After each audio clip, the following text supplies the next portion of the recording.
BTV ఇది మీ TV. మీకు ఎమ్మెల్యేగా కాకమునుపు ఇదే పెద్ద మనిషి చంద్రబాబు నాయుడు గారు చంద్రగిరిలో ఎమ్మెల్యే. అక్కడ తన సొంత ఊరు, అది తన సొంత నియోజకవర్గం. అక్కడ మొదటిసారిగా ఆయన ఎమ్మెల్యే అయ్యాడు. ఎమ్మెల్యే అయిన తర్వాత మంత్రిగా కూడా పనిచేశాడు.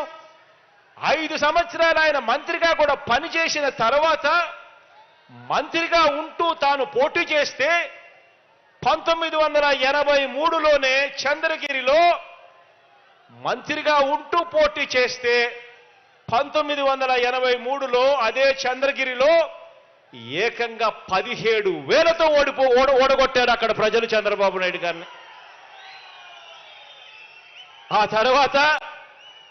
ఆ తర్వాత ఈ పెద్ద మనిషి బీసీలు ఎక్కువగా ఉన్న ఈ చోట, పేదవాళ్ళు ఎక్కువగా ఉన్న ఈ చోట తన ధనబలం చూపిస్తూ ఈ నియోజకవర్గానికి వచ్చి బీసీల సీటు కబ్జా చేసి 35 సంవత్సరాలుగా ఈ మనిషి ఇక్కడ రాజ్యం వెళ్తా ఉన్నాడు. ఆలోచన చేయమని అడుగుతా ఉన్నా. ఇదే పెద్ద మనిషి చంద్రబాబు నాయుడు గారు మీకు 35 సంవత్సరాలు ఎమ్మెల్యేగా పనిచేశాడు. ఇదే కుప్పంలో ఆయన కనీసం ఒక ఇల్లన్నా కట్టుకున్నాడా అని ఆలోచన చేయమని అడుగుతా ఉన్నా.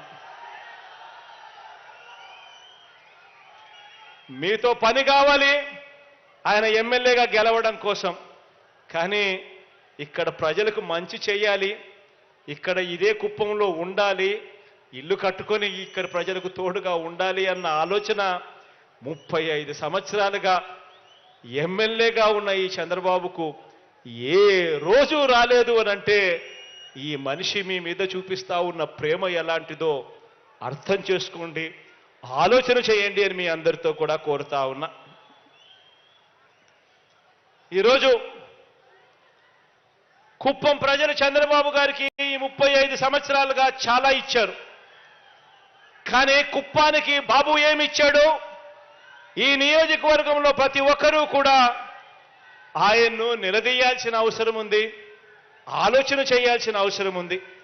తన సొంత నియోజకవర్గానికే 35 సంవత్సరాలుగా మంచి చెయ్యని ఈ మనిషి 75 సంవత్సరాల వయసు వచ్చిన తర్వాత మరో 4తో పొత్తు పెట్టుకొని ఎన్నికల్లోకి ఈరోజు దిగుతా ఉన్నాడు. ఆలోచన చేయమని అడుగుతా ఉన్నా. ఈ మనిషి 75 సంవత్సరాల వయసు ఈ మనిషికి. 35 సంవత్సరాలుగా ఇక్కడ ఎమ్మెల్యేగా పనిచేశాడు. 14 సంవత్సరాలు ముఖ్యమంత్రిగా కూడా పనిచేశాడు. 3 సార్లు ముఖ్యమంత్రి అయ్యాడు. ఇలాంటి ఈ మనిషి ఏ పేదవాడికి మంచి చేసింది లేదు, ఏ ఇంటికి మంచి చేసింది లేదు, ఏ ప్రాంతానికి మంచి చేసింది లేదు. ఈ మనిషి ఇవాళ మరో 4తో పొత్తు పెట్టుకొని ఎన్నికల్లో పోటీకి దిగాడు. మంచి చేసి ఉంటే పొత్తులు ఎందుకు అని మనం అడిగితే మాట్లాడాడు. మీ పేరు చెబితే గుర్తుకొచ్చే ఒక్క మంచి అయినా ఉందా, గుర్తుకొచ్చే ఒక్క స్కీమ్ అయినా ఉందా అని చెప్పి మనం అడిగితే మాట్లాడడు.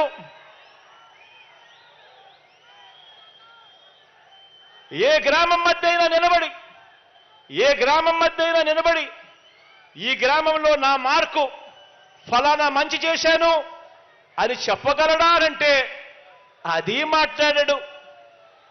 సామాజిక వర్గాలకు మీరు చేసిన మంచేమిటి, సామాజిక వర్గాలకు మీరు చేసిన న్యాయమేమిటి అని అడిగితే చివరికి కుప్పంలో కూడా బీసీలు అత్యధికంగా ఉన్న ఈ ప్రాంతంలో కూడా కనీసం అక్కడ కూడా బీసీ ఎమ్మెల్యేలు మీరు పెట్టని పరిస్థితి కనిపిస్తా ఉంటే సామాజిక న్యాయం, సామాజిక మంచి మీరు ఎక్కడ చేశారయ్యా అని అడిగితే అది మాట్లాడాడు. పేద ఇంటికి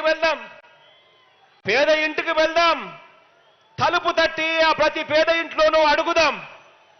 14 ఏళ్ళు సీఎంగా ఉండి మీరు చేసిన మంచి ఏమిటో ఆ ఇంటికి కనీసం ₹1 అయినా మీరు ఇచ్చారా అని చెప్పి అడుగుదామని చెప్పి చంద్రబాబు నాయుడు గారిని గట్టిగా నిలదీస్తే అది మాట్లాడాడు.